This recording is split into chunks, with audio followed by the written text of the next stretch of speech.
To be a professional in the field of mechanical engineering requires thorough training.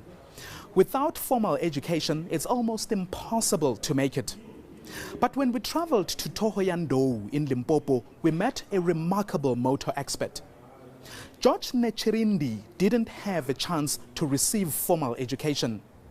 But not only is he a car expert, he actually invented his own, relying mainly on natural talent.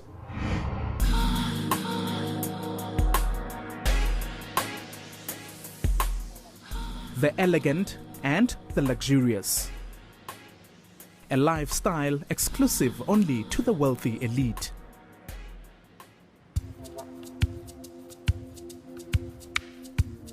For most people living here in rural Thohoyandou in Limpopo, life is about survival. Unless your name is George Netshilindi,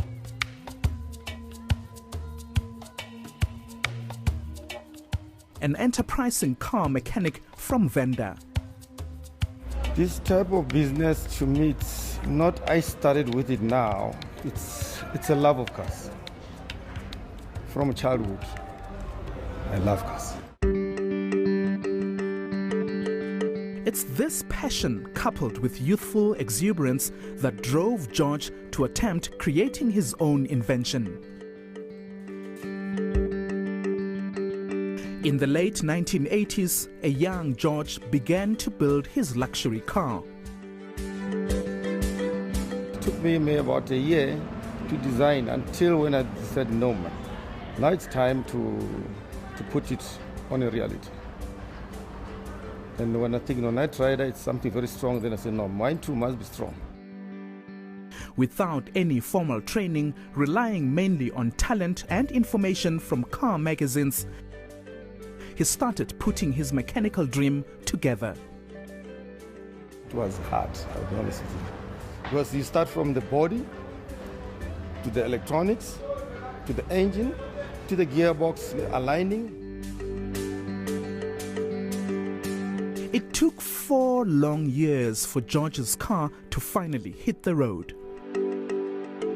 But exciting as it was, sadly, George had to put the car away as it became expensive to maintain and impossible to keep on the road.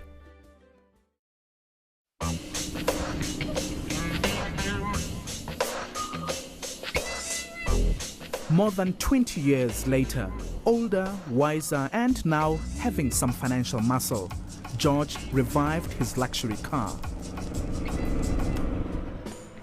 And thanks to modern technology, he's now added new parts, a new engine, and exciting gadgets. I designed the electronics, the remote starting, and the doors opening, and the body itself, the lights, how they operate. As you see, there's no car like that in the world. It's my own design. I have to start from the scratch. I don't buy parts. I can only buy a glass and shape it to what I want. This is unusual talent. You don't normally find someone who could design a car like that out of his mind, straight out of his head. No real diagrams, no schematics put down on, nothing put down on paper. That is really rare. But like any other new invention, there are concerns. Will this car stop when it has to? If George has an accident in this car, will he hurt the people around him more, or will he get hurt more? George, however, is confident about the safety of his invention. The car is more safer for me because as it's built by the strong material. It's got a safety belt, but no airbag. But to reach me inside, it's not easy. The car reaches a speed of 260 kilometers an hour.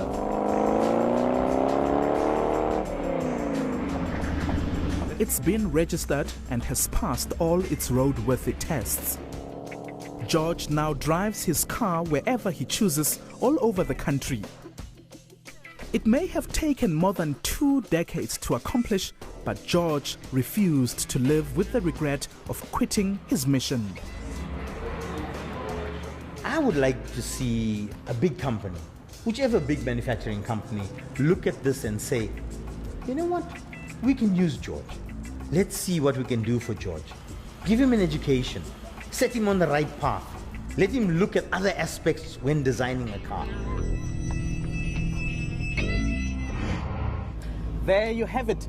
From Thohoyandou in Limpopo, it's goodbye for this week.